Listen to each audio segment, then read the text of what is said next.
All right, guys, so here we go. We're going to do the full Halloween Ends review with spoilers. So you've been warned if you haven't seen it. Here we go.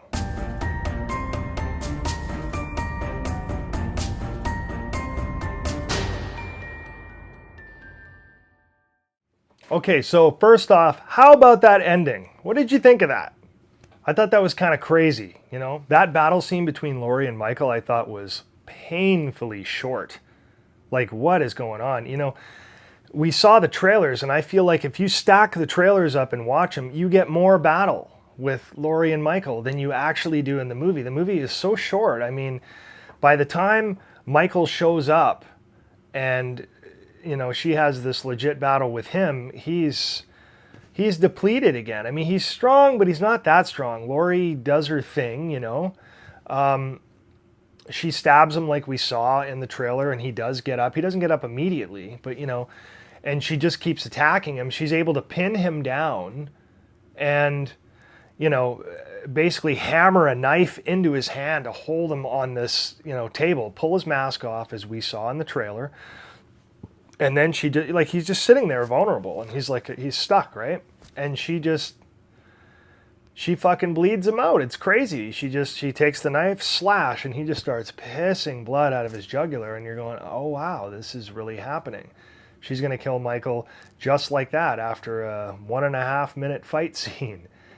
Yeah, that was pretty unsatisfying. And then you see Allison join in, and, well, I mean, mind you, he does get out of he pulls his hand out off of the knife and grabs her throat and is doing some damage. And then Allison, of course, comes in, grabs the arm, twists it down, and slashes his wrist, and he just keeps pissing out even more blood, right? So then it's kind of assumed he's dead, but that's, of course, not good enough. So they strap him to the hood of a car and they drive him out to the junkyard, which is something I sort of heard that was a bit of a spoiler. Is, oh, Michael's going to die in the junkyard, and they're gonna crucify him and, like, light him on fire. You know, you heard some really, really wild rumors, and I'm just like, shut up, stop putting that stuff into my head, right? So a little bit of that was true. Of course, they didn't do any lighting on fire or crucifying, but you do get some foreshadowing at the beginning where they're in the junkyard where Corey is working, and you see that grinding machine that's just ripping up all the, you know, everything they're throwing in there. You could sort of see that there was foreshadowing. I'm like, oh, somebody's going in there. And it's either going to happen real quick at the end of this scene, or it's probably going to be the finale. So I knew as soon as that scene basically cut and nothing crazy was going down in the beginning, I'm like, somebody's going to bite it in there. Are they going to battle and then somebody falls in? Is it going to be Laurie? Is it going to be Michael? Or is it just going to be Michael, like I was kind of assuming? Oh yeah, it's Michael.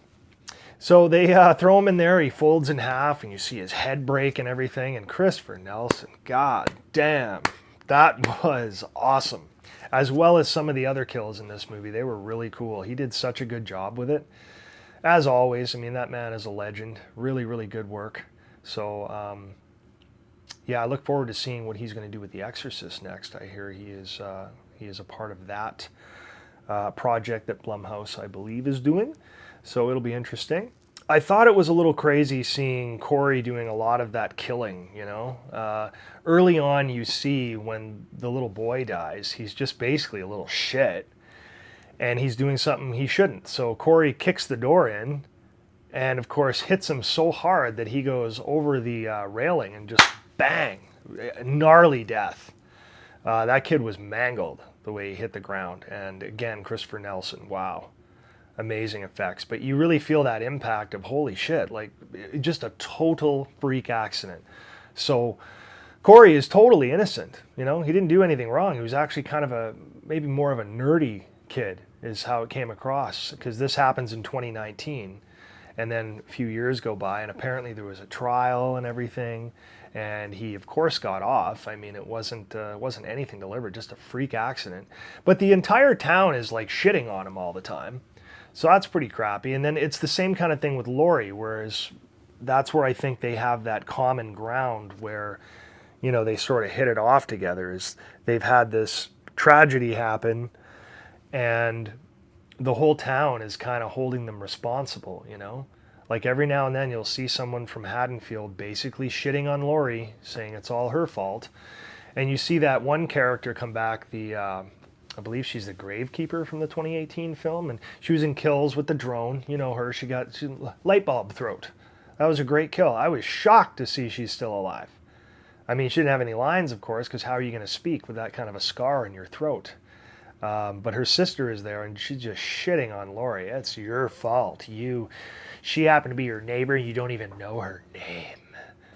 And you unleashed that guy on her, and it's your fault. And it's like, what the fuck are you talking about, dude? It's like, you really think I figured that's going to happen, and he's going to go in and kill the neighbor, and like, oh, it's just, that was stupidity at its finest. I'm like, man, people are being really shitty about it.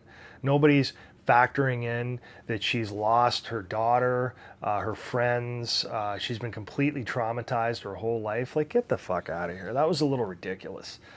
And people shitting all over Corey, too. I understand the kids' parents are obviously going to be, that's going to be a hard one. I don't think they're going to just be able to forgive him, even though it was an accident. I mean, it's natural that that's a tough one. But it's not Corey's fault, and you can see that, and everybody's just shitting on him, right? So you can see he sort of needs that friend almost. So the way he runs into Myers is just crazy. How there's a scene where to me it felt like It. I don't know, I haven't heard anybody compare it to that yet, but that's totally what I saw, is that Corey's sort of getting bullied by these kids who are a year or two younger, probably just under 21 because they can't buy alcohol, but they're just being just pricks to him, right? Just this cunty little shithead that reminds me of that Bauer kid from It. And they're messing with him, and more or less he goes over a bridge and falls pretty far, so he has a pretty gnarly fall. And he's right down in that sewer area where Myers has been, as well as some homeless dude. We got a shot of him early on. Everybody was like, that is James Jude Courtney. I'm like, I don't think so, dude. I think that's a homeless dude. But the homeless guy was clearly aware that Michael Myers was living somewhere in that tunnel tube that you see Corey walking in front of, you know? And he gets out of there, of course, and the homeless guy is like, how are you still alive, right? Like, whoever goes in there, you know, they wind up dead. Why did he let you live? I'm Michael Myers. You know, he's some crazy dude. And, of course, he pulls out a knife, and you're like, okay, this isn't good. And sure enough, there's a struggle, and Corey has now officially killed someone. And it looked a little bit like an accident again. So you're like, okay, so he was, you know, sort of responsible for the kid dying, even though it was a complete accident. And then this homeless guy who died is sort of an accident too, but he's heading down that path, you know. And then when he goes back there, it has to do with this cop that Allison was apparently dating, which I think was a bit of a tough sell for me. I don't know where this guy came from, but he looked, you know, a decade older than Allison, and, you know, he was fairly overweight, and it just, I don't know how familiar you are with Andy Matichak, but she is like a 10 smoke show. She looks like a model, very tall, taller than Corey, I might add, in some scenes. Often they were putting her behind him and they were a little closer in height, but as soon as they got close, you could see, I think she's got an inch or two on Corey. So Corey's stature, I was surprised they went with him. Even though his acting was great, I have no criticism for Rowan Campbell at all. He was really good in this. It's just his size compared to the actual Michael, I think, is vastly different. That's how you can tell in those shots where there's a copycat killer or it's really James. You know, like I could see in the shot where he's holding the nurse up and he pins her to the wall, Bob style. You can see that's James. That is a super tall, that's James. Like, it was obvious when I saw that. And then you see the kill by the pickup truck, and you know, I was convinced that was Corey because the guy looks much shorter and stockier. And of course, the big giveaway is the coveralls. I mean, Corey's a mechanic, and you see him early on in the movie wearing them, and you're like, okay. So it's very, very clear he's going to be the copycat. And it kind of was in all the trailers. That wasn't even a spoiler. You know, everybody was kind of expecting that.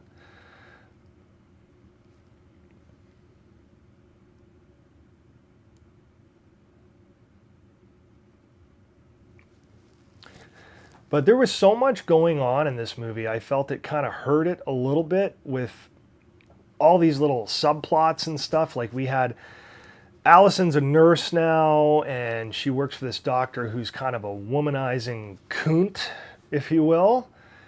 And it looks like she's trying to get a promotion, you know, and it looks like it goes to the other nurse that's there that she's sort of friends with, but is kind of an annoying jerk.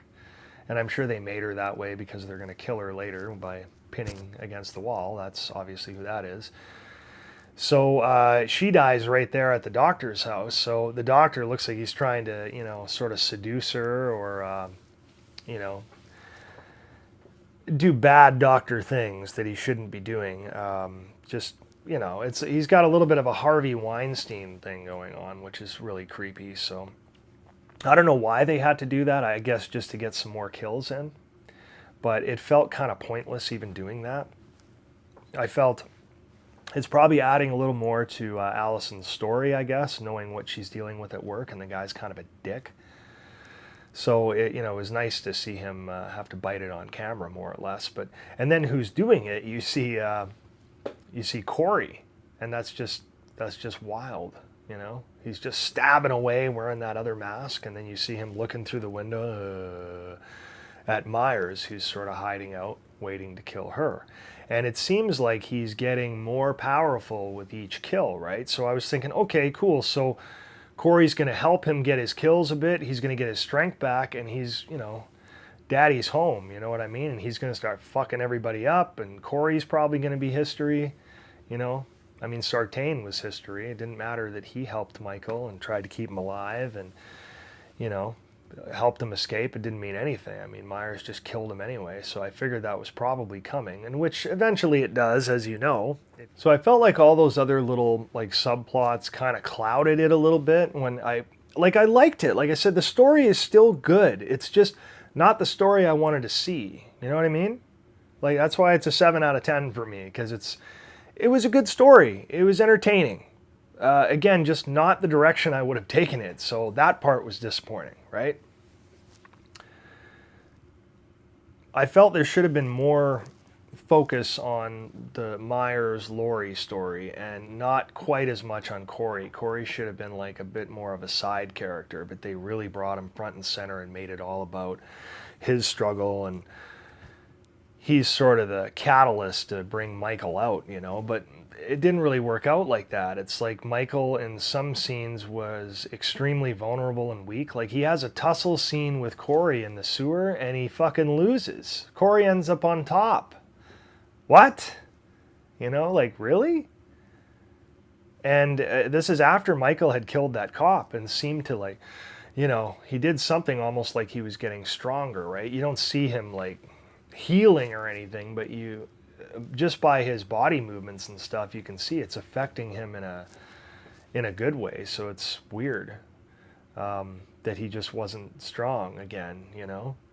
And that when he kills the nurse, I think that's the other one he gets after that is, you know, he's all strong again. He's lifting her right up with one hand, and you know, like that's crazy shit.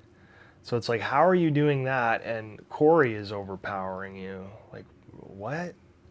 Corey couldn't overpower those kids. I don't know. Just a lot of things didn't make that much sense there. So I felt there was a little too much emphasis on Corey, not nearly enough on Michael Myers and the rest of it, because he just wasn't in the movie enough. So for me, that was a bit of an issue because that's what I wanted to see. I wanted to see more Myers and more closure on that story. And then by the end, to be bled out like that, and then, you know, driven on the roof of the car and he's carried across the crowd. Sort of reminds me of Spider-Man 2 with Tobey Maguire, you know, after he stops the out-of-control train, you know, and he's completely exhausted and they're all just like, oh, you know, and he's got no mask on, you know, so they're just behind him. It sort of had that feel, which is weird because they were just like slowly bringing him over to this grinding machine and Laurie's going to turn it on. It was an unsatisfying ending, to say the least, and not what I would have done. I was like, yeah. So I definitely would have had more Michael Myers in it. What else do we got?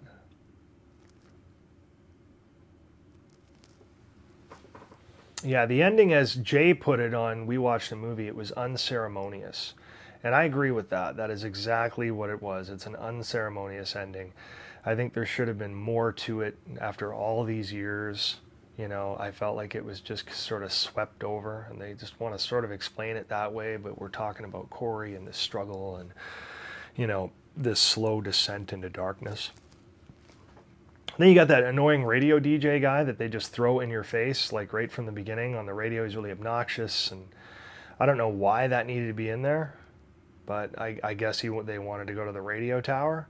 There was a lot of talk that the end scene might be in the radio tower too. It was radio tower or junkyard. Where is he going to die, right? Yeah, I didn't really get that. And I thought that guy was a total dick. I mean, he got what was coming to him, but there wasn't really much build up to that either, you know? There just wasn't. So I don't really know, but there seemed to be a lot going on there, and I wish it was more focused on what the first two movies were about. But again, like I said, overall as a movie, it's a good movie. It really is. That's why it has a bit of a Halloween 3 feel to me, because that's a standalone movie on its own that doesn't have really anything to do with the first two Halloweens. But in this case, this one obviously does with 2018 and Kills, but not that much, which is why it has a little bit of that Halloween 3 feel. So I guess I'm not personally crazy about it. I didn't like the whole, you know, tag team buddy system thing with Corey and Michael killing together in that one scene a bit. It was a little weird. And I was really happy, though, that they didn't have Michael speak. You know, everything was it was like just looking into his eyes, you know. There was something sort of cosmic going on there, something supernatural, unexplainable. I guess that's probably the best way to do it. So I am glad they did that and they didn't let him talk, because I thought had they let him talk, it would have made him even less scary, because he was already the least scariest in this movie by a long shot compared to the other two. He just, there were a couple scenes he looked a little menacing, but then he was so weak and, like I said, getting overpowered by Corey. And Laurie ended up kicking his ass in a matter of, I don't know, minute and a half. Like I said, it was a very quick scene. Unsatisfying ending. So left me a little bit bitter with that.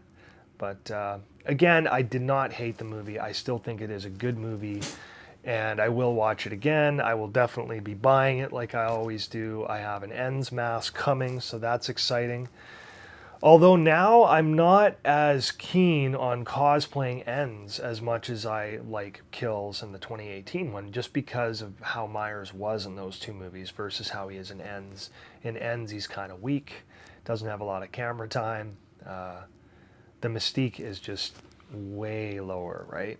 So it's not as exciting to cosplay as Myers in Ends, because he feels like he's a faded, diminished Myers that we were used to seeing, and I would have liked to still see that strong one come to an end one way or another. Even if he dies the same way in the end, I would have liked to see a lot more battle, a lot more of him hands-on, a lot more suspense and stalking. I really like that, and there wasn't a ton of that. The opening I thought was good, the whole babysitting scene. It was shot cool. It was creepy and eerie and felt like Halloween. So like I said, it's a decent movie. It really is. It's just not my movie, you know? So it's probably going to be somewhere in the middle of the pack of the Halloween films, I'm thinking, because I do like quite a few more, but there's a lot worse. Like, I still say these people that are saying it's the worst, they're out of their goddamn mind. Like, do you not, nobody could possibly say this movie is worse than Resurrection or, Rob Zombie's Halloween 2 or Halloween 5, for Christ's sake, another just awful movie. I hated that one. It's just nowhere near bad like that. It is a good movie. It's just not the movie we probably wanted to see. And again, that has that Halloween 3 feel to it. Another thing, I don't know if you guys noticed, but with the fonts in the 2018 film, they followed the 78 film, and then Kills followed Halloween 2 with the font. And then I noticed this, and I didn't put too much thought into it, but as soon as I saw the title for Halloween Ends and it's blue like that, I thought, oh, neat, that's like Halloween 3. So I went back and looked, and sure enough, yeah, the font from Halloween 2 is the same as Kills. I didn't really notice that at first. And then there's people that have been posting about that as well, bringing it up, so just driving it home. But I did notice that right away. I was like, oh, that looks kind of like Halloween 3. Interesting. So there are a lot of comparisons there, and the whole Christine angle, I totally get that. Another friend of mine I follow mentioned Romeo and Juliet a little bit, and I sort of get that vibe as well, a bit, yes. So again, very different movie, but still good, still worth seeing.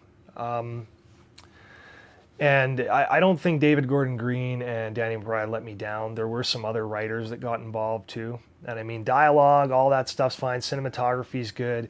Everything's pretty good that way, but it's just not the decisions I would have made for it all. Even if that's the end result where Myers is going to lose.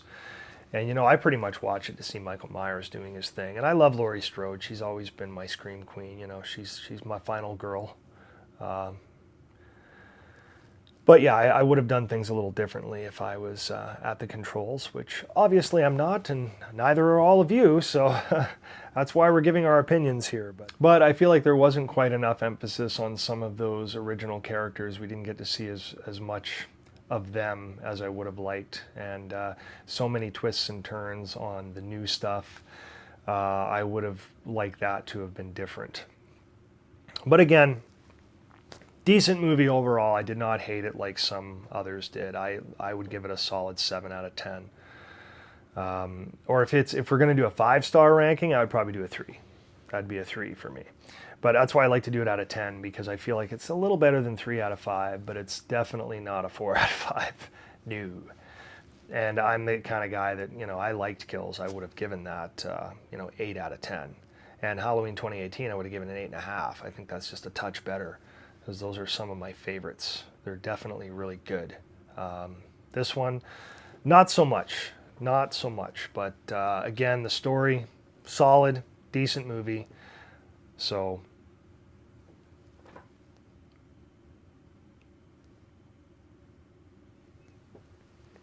there just wasn't enough of Michael Myers in the movie to whet my appetite, I guess you could say. So I'm not like some of these other guys who are just crapping on it saying it's terrible, but I'm also not a big rah-rah guy saying, oh, it's fantastic. But I do commend them for taking risks and making some ballsy moves, because I wouldn't have done them. And I think they probably turned out better than I would have thought. Had I known the direction they were going with everything, I would have thought, oh, this is probably going to be a disaster. But it wasn't at all. It was a decent movie. It really was. Just not how I would have done it. And I think that's the majority feel with most of the fans is, oh, I wouldn't have done that.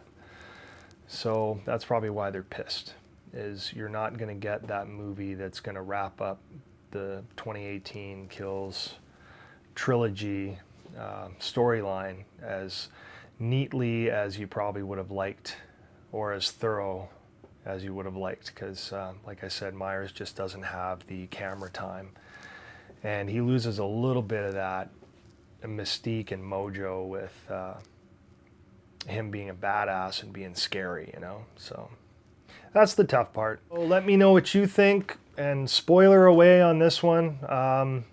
What did you like? What did you not like? Did you really hate it? You couldn't find anything good about it or not?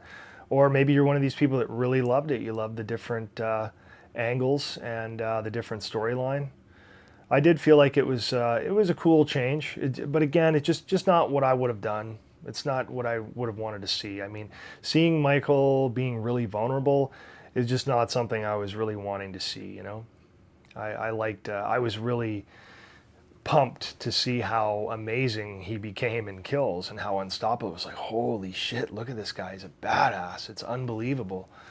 So that was more exciting. So to see that so massively deflated, you know, after this 4-year gap and everything, that was tough. I think it would have been better had they did all 3 films in one night like they were supposed to originally, but I guess it wasn't going to work. I blame the pandemic a little bit on that.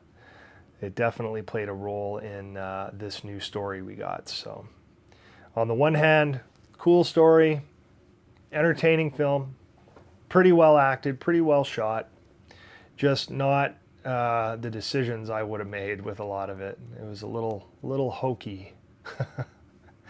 Anyway, let me know what you guys think in the comments, and we will see you again for the next video. Take care, guys.